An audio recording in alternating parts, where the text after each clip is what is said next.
Hi there, welcome back and welcome to Imagination Television. I am Barsha Nair. On Imagination, first let's have another episode of Lo Kar Lo Baat by Mr. Agnihotri.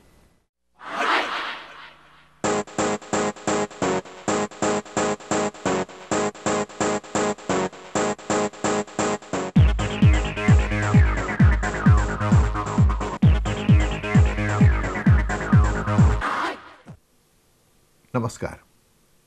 इतवार से नई दिल्ली में Commonwealth यानी राष्ट्रमंडल खेल शुरू हो रहे हैं। इसकी तैयारी में क्या कुछ नहीं हुआ। दिल्ली की काया बदली, सड़कें बनती और मरम्मत होती रहीं।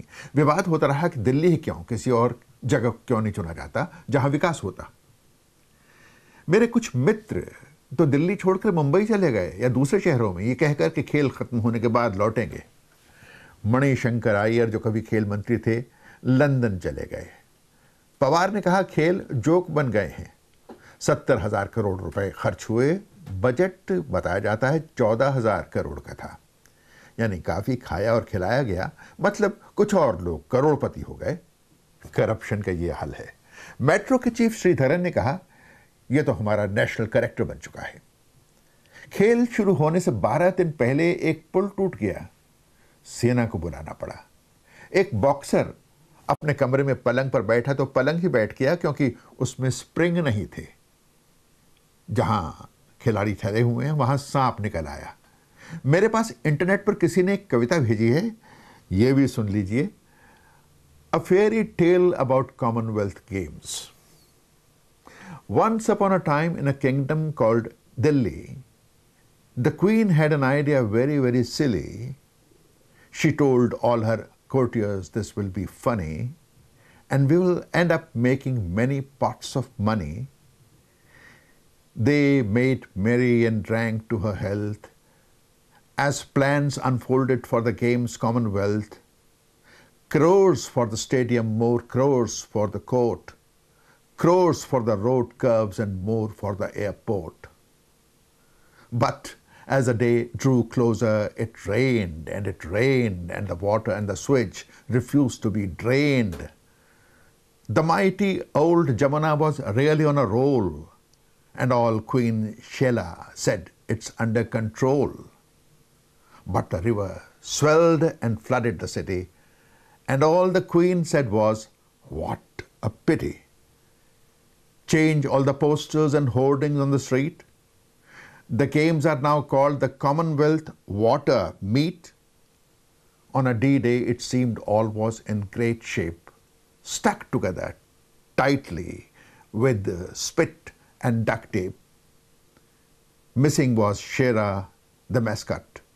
Now, where could he be? Of course, in the hospital down with dengue. कैसी लगी ये कविता? खैर, खबरें ये भी हैं कि जो एथलीट आ रहे हैं वो इंतजामों से बहुत खुश हैं, और जो मीडिया खबरें दे रहा है वो सनसनी पैदा करने के लिए हैं। उनमें नेगेटिव बातें ज़्यादा हैं, मीडिया को नेगेटिव बातें पसंद हैं।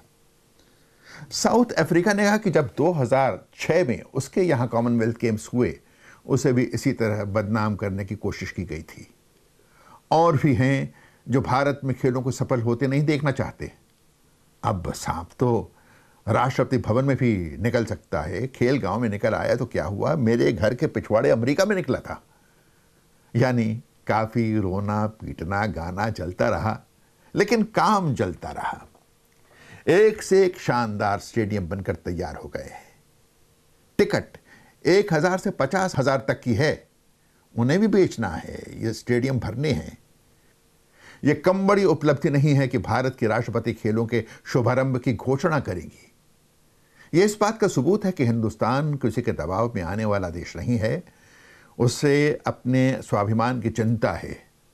देखना, लोग कहते हैं कॉमनवेल्थ गेम्स कैसे होंगे, दुनिया देखेगी।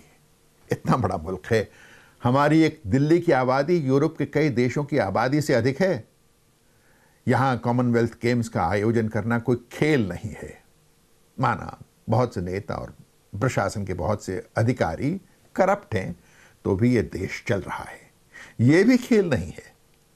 और इतने धर्मावलंबी हैं, हिंदू, मुसलमान, सिख, ईसाई, ये कोई आसान काम नहीं है। 120 करोड़ की आबादी को रोज खाना खिलाना होता है। ये भी कोई खेल नहीं है। भारत एक धर्मनिरपेक्ष सेकुलर मुल्क है, उसे अपनी इमेज की चिंता है। इस वक्त असल बात देश की प्रतिष्ठा का है। ये खेल कैसे होंगे दुनिया देखेगी।